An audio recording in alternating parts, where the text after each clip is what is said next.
Ano yung optics na yun, ma'am, na pinapakita na pumapalakpak ang Makabayan Bloc sa announcement na impeach na si VP Sara Duterte sa House? MJ, idadagdagan ko yung yung information ng mga kababayan natin. May mga informants ako sa all over. No? Sa BJMP, meron akong informant doon. At sinabi niya na nagdiwang ang mga CPP, NPA, NDF na nandun sa loob kasama si Vic Ladlad, si Adelberto Silva, mga high-ranking CPP yan members. Si Adelberto Silva is the highest-ranking NPA sa Pilipinas. Si Vic Ladlad, Central Committee, and parang number 2 or 3 siya sa Pilipinas ng CPP, yung hierarchy. Nagdiriwang sila at na-catch niya yung pagsabi na nagtatagumpay sila. So, yung sinabi natin kahapon nung nagkasama ko sila Hana, totoo yon. I'm really sad to tell our our countrymen, na ang ating bansa ay isa na pong komunistang bansa. It is being run by the CPP, NPA, NDF. Marami pong telltale signs. In fact, a lot of people already notice it. Ang Pilipinas ngayon, hindi na yung Pilipinas dati. Ibang-iba na yung pakiramdam. Wala nang batas. Ganyan ang mga komunista, wala silang respeto sa democratic processes, yung pagbusal sa media, pagbusal sa malayang pamamahayag, sa free expression, yung sino ba yung mga top na enemies nila, 'di ba? Sino yung pinaka-fierce na kalaban ng CPP? Si Pastor Kibuloy, where is he now? He's in jail. Sila ang nagmaniobra niyan, etc. So yung kahapon si PRRD, no, na under his term of office na pabagsak niya ang CPP, NPA, NDF, hinahabol siya ngayon ng for instance ng ICC. Si Cristina Conti na isang urban operative ng CPP ay legal advisor sa ICC. Tapos si Mayor Inday, si Vice President natin, very fierce. Under her watch as a mayor, naging insurgency free ang Davao City, no? Unthinkable noon yon kasi very bloody, no, ang Davao noon sa CPP. So, yung nakita natin kahapon, manifestation yon ng pagpapatakbo ang pagmamaniobra ng CPP, NPA, NDF sa impeachment procedures ng ating Vice President. No? So, ang nakakaawa dito, si Martin Romualdez at si Bongbong Marcos, tingin nila they're still in charge, but they're no longer in charge. They're just puppets of the CPP, NPA, NDF na madaling gawin kapag ang leader ay mahina at walang totoong pagmamahal sa bayan, corrupt at ganid. Di ba sila yan? So madaling madali. No? Ma'am, naniniwala po ba kayo na itong impeachment case laban kay VP Sara Duterte ay panakip butas lamang sa mga issue na ayaw nila nating masilip? Halimbawa, yung PhilHealth bankruptcy, yung pagka-alarma ng business sector, yung Makati Business Club nag-express of concern over the 2025 GAA, accountability doon sa constitutionality of the 2025 GAA, yung pinagko-comment ang mga lider ng pamahalaan ng Supreme Court, at yung bicameral conference report, ma'am, na ang ugat din ay ang House of Representatives sa issue. Oh, definitely. Definitely, MJ, Admar, mga kababayan. Kasi ano ba nangyari before the impeachment? Yung madali ang at saka pwersadong pag-proceed na pag-sign ng impeachment na yan. Nag-order ang Supreme Court na pinag-e-explain si Lucas Bersamin, no, yung Executive Secretary tungkol sa GAA, the most corrupt budget in the entire history of our country. So nagpapanik na itong mga ito. Yung mga magkakakunsyaba yan. And if you think that there is a separation between the legislative and the executive, that's no longer true. Hindi na totoo yan. Nakita natin yung press con kahapon ni Bongbong Marcos na dinidepensahan niya yung impeachment. Nagkukunwari siya na hindi, 'di ba? Meron siyang acting na ganon. Pero yun kasi yung mahirap kapag ka-drug addict ang kaharap mo eh. Nakakaawa ang mga drug addicts kasi bilang doktora sasabihin ko ito, akala nila nakakaloko sila, akala nila ang smooth nila, 'di ba? Habang nagsisinungaling sila, akala nila ang dami nilang naloloko. Pero wala namang naloloko itong si Bongbong Marcos. Parang yung kahalintulad nung nung drug bust, the biggest daw, 'di ba? Nakakaawa sila tignan noon kasi walang naniniwala, 'di ba? So, yung kahapon, yung procedures na 'yan, no, makikita mo na it was a government that's panicking. Nagpapanik sa dami ng atraso at kasalanan at krimen, high crimes ninyo sa Pilipinas. Yung pangbababoy sa Pilipinas na pinaggagawa nitong Marcos administration na ito. So nakita natin nagpapanik talaga sila. Kailangan nila itong pagtakpan. So, but the good news for me is that meron tayong tatakbuhan. Winawasak nitong Bongbong Marcos na ito ang Pilipinas. Ngunit meron pa tayong hudikatura. Meron pa tayong yan. No? So, and I will tie it up again with the CPP, NPA, NDF. Nandyan po itong mga ito are puppets. They're mere puppets.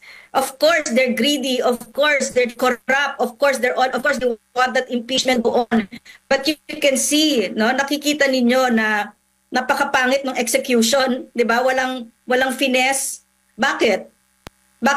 Hindi aksidente na nandyan sa loob si Franz Castro ng ACT, si Arlene Boses ng Gabriela at si Raul Manuel ng Kabataan. Hindi aksidente na nandyan yan at napakababoy ng Kongreso ngayon. Of course, malaking bagay na ang Speaker of the House ay napaka-corrupt at ganid. Malaking bagay yon. Pero you can bet na kasama dyan sa pagmaniobra at pag-manipulate, no? Diyan sa ang mangyaring ito, bakit? Para magalit ang taong bayan ng sobrang galit sa gobyerno. Hindi ba tayo galit na galit sa gobyerno ngayon? 'Di ba? So, at ano pa? We are looking at a government that is on the brink of collapse. Ano ba ang goal ng CPP, NPA, NDF? Hindi ba 'yan? Yan ang pinaka-goal ng CPP, NPA, NDF to bring to weaken government and to collapse it so that they can take over. So this is what we're seeing right now. Magkakadikit po lahat yan. Opo ma'am, lalo pat, alam naman po natin ma'am na bumoto karamihan sa mga Pilipino dahil po sa pangako ng continuity. Pero yan ma'am, oh. Iba yung naging continuity. Palakpakan silang lahat sa plenary. Ano kaya ang magiging tugon yan ma'am ng NTF-ELCAC as former na official po ng task force na binuo ng Duterte administration laban sa CPP, NPA, NDF? Hopefully there's going to be some response, no? But again, as I told you, MJ, at this point we're all holding the line. Habang nandyan si Bongbong Marcos, we're all holding the line. Kasi katulad ng sinabi ni Pastor, no, I was listening to the political ad of Pastor. No, ano ba yung power na yan? Yung power na hinihingi namin, yung tiwala na hinihingi namin sa kababayan natin dahil tumatakbo kami, ay bigyan ninyo kami ng kapangyarihan na yan. At yung kapangyarihan na yan ay hindi dapat gamitin para saktan ang Pilipino at para sirain ang Pilipinas. Ano bang ginawa ni Bongbong Marcos, ni Martin Romualdez, at yung mga yan nasa Kongreso ngayon? Ano bang ginawa nila? Winawasak nila ang Pilipinas. Kasi naman, wala talagang utak itong mga ito. Sa lahat naman na kakaalyaduhin mo, teroristang organisasyon. Sana na lang nakipag-alyado sila sa Rotaract, di ba? Or sa Rotarians, or sa mga Lions, mga ganyan. Sana ganun na lang, no? Or kay OJC. Gaganda ang Pilipinas. Pero dahil napakaganid and because they need their attack dogs against the Duterte to reach their goal of perpetuating themselves in power and to get away with horrendous plunder. We need a new word because plunder is not enough for what these people are doing. No, so this is what we're seeing. Look at that, clapping. These are representatives, but that's the good news. That's the good news. Very, very good news, no?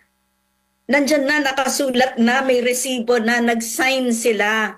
Yung mga nag-sign dyan, going towards an election, ang sinasabi nila, mga magnanakaw kami.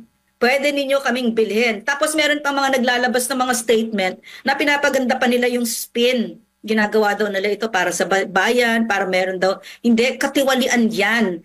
Plunder yan. Diba? Tsaka, yung pera na ninanakaw ninyo, meron bang accountability yan? May transparency ba tayo dyan? Pinahihina ninyo ang institusyon. If we give you the benefit of the doubt, nagagamitin nyo yung pera na pinamudmod ni Martin Romualdez sa inyo na meron kaming pruweba. Meron kaming pruweba. Ilalabas namin yan, no? Meron bang accountability? Meron bang resibo yan? Hindi. Walang resibo yan, no? Yan yung skandalo ng kongresong ito. So, pinakita nitong mga ito sa Pilipino going towards an election year. wag ninyo kaming bobotohin kasi mga magnanakaw kami. Yun. Napakaliwanag.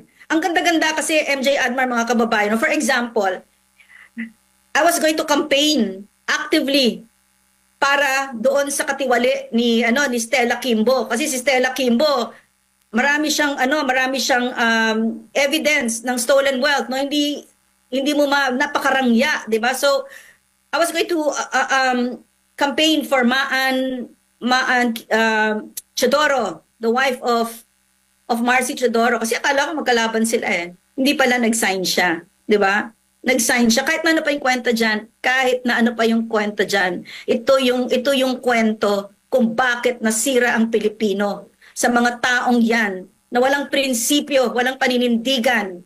They do not have the fierce courage to say no to dirty money.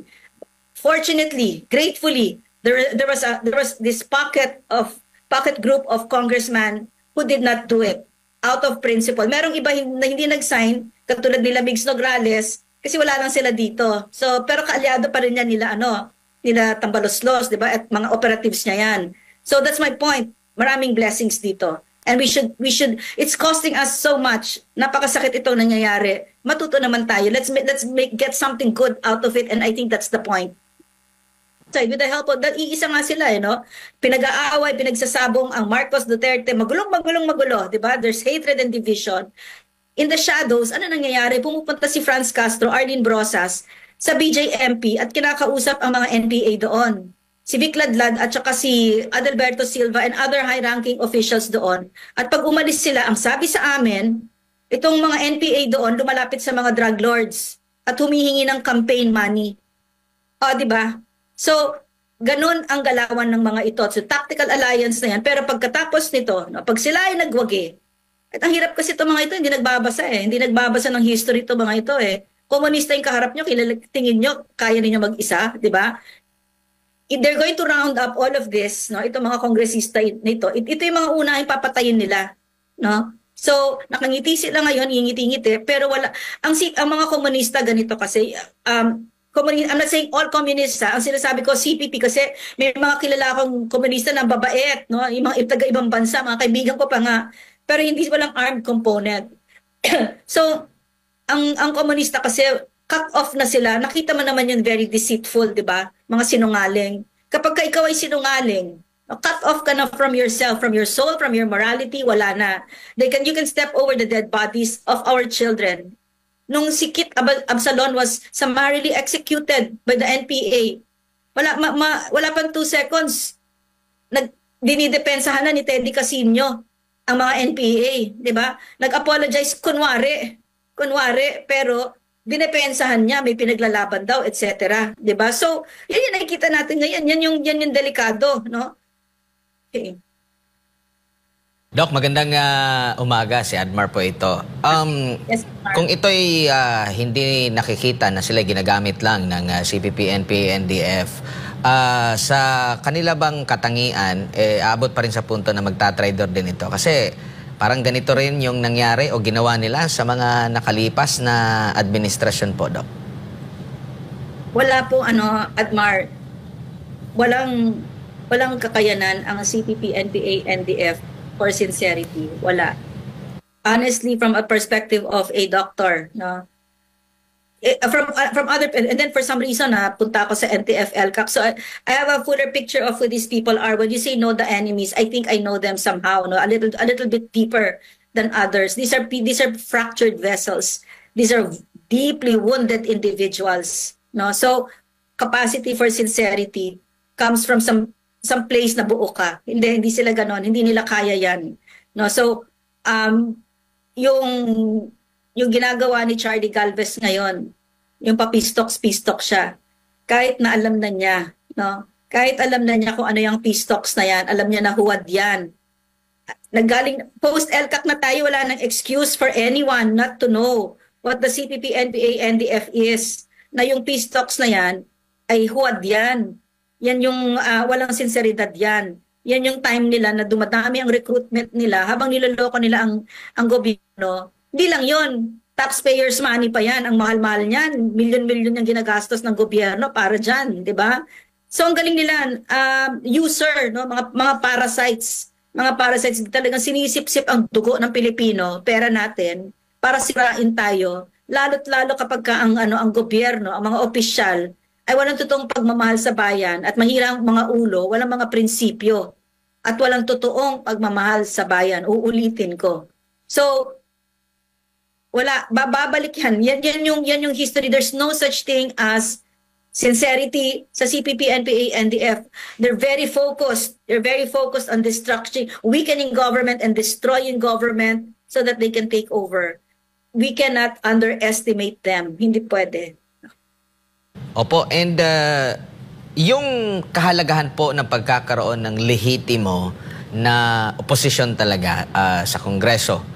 Kasi parang ang napapansin natin, parang wala nang lehitimo talaga, no? Wala nang nag-check and balance sa lahat, parang kasapi na lahat ng majority. Papalapit na po yung halalan, Doc. Ano ang dapat na matingnan at malaman ng taong bayan na ukol dito sa kahalagahan na magkaroon talaga ng lehitimo na oposisyon, hindi lang para, kasi ang iisipin agad nila, baka sirain yung gobyerno, kundi magkaroon talaga ng check and balance na hindi samantalahin ng mga nakaupo ang gobyerno. Ang ganda-ganda ng tanong mo, Admar. Sobrang ganda, no? Kasi yung sa isang demokrasya, napakahalaga ng dissent, yung kritisismo. In fact, yan ang ating yan ang obligasyon natin bilang mamamayan na merong nagbabatikos sa gobyerno, merong tumitingin sa gobyerno. That's the part of our bargain. Lalo sa loob ng Kongreso, mahalagang-mahalaga ang legitimate na opposition. Pero meron ba ngayon? Wala. Yun yung kagandahan, no, ng CPP, NPA, NDF. Yan yung maskara nila. Ang maskara nila ay opposition sila kunyari. Well, all these years, ngayon hindi na, no? Obvious na. Pero all those decades, no, lampas kalahating dekada sila na sa Kongreso, lampas na, no? Pero lampas kalahating siglo sa Pilipinas. So all these years, ang kanilang drama, ang kanilang maskara, opposition sila, na mahalaga para sa isang demokrasya. Pero ang totoong opposition, nagdi-dissent ka para to build your country, para maging malakas ang Pilipinas, para gumanda ang buhay natin, para maging progresibo tayo. Pero sila, nag-oposisyon sila para humina ang gobyerno, masira ang Pilipinas. How? Nag-oposisyon sila para makapag-recruit ng mga anak natin, gagalitin ang mga anak natin sa gobyerno. Maraming kasinungalingan na sasabihin tungkol sa gobyerno para yung mga anak natin, yung puso nila magkaroon ng puot sa gobyerno to the extent na tatalikod sa napakaganda nilang future, hindi na mag-aaral, aakyat na sa bundok, meron na sila mga barel, tangan-tangan at lalaban sa gobyerno. Yun ang pagkakaiba. Pag nasa loob ka ng Kongreso, napakahalaga, to answer your question, napakahalaga. Why is it important to have a legitimate opposition? I've been in government. No, I was with the office of the president, and I can tell you the immense power that you hold in your hands. Immense. Biro mo, undersecretary lang naman ako. Di ba? Pero aakyat ako ng bundok, makikita ko, ba't wala pa yung prinamis natin na schoolhouse dito? In 2 months meron. Sinabi ko lang yon. Biro mo, kumembot ka lang ng konti. Di ba? So you have that kind of power in your hands. Now, imagine that, you don't even need to imagine anymore. We can see it. That power in the hands of someone who doesn't love his country at gagamitin niya para magnakaw sa Pilipino at hindi para magsilbi sa Pilipino. In other words, ang state, ang gobyerno, one more example, I'm sorry, KOJC siege. Ramdam natin yung put on our faces ng PNP. Ramdam natin yung karahasan ng gobyerno. Ramdam natin yung kapangyarihan ng gobyerno na ginamit sa mga ordinaryong mamamayan. Napakasakit. Nakakatakot, di ba? Nakakatakot yung andun lang ako sa taas ng building ng KOJC noon at 3:30 in the morning to see this phalanx of PNP fully armed. Libo-libo sila. Tapos wala sa atin, may baril, walang anything. Yun ang kapangyarihan ng gobyerno. So, mahalaga ang may oposisyon sa gobyerno. Ang mga batas natin, yung Constitution, is the defense of ordinary citizens against government. It's our protection against government. My freedom of expression will not be hampered by government because government has immense power and immense resources to do just that.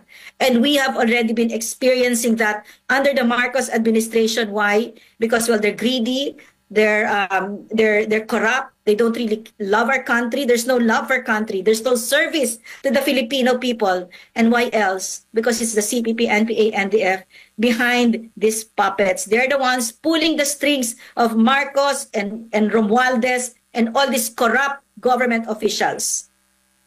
Opo, and meron po bang ma'am, kayong information na sa darating na halalan, meron ding mga kasi nabulgar na itong mga kilala na mga party list na sinasabing konektado sa CPP, NP, NDF.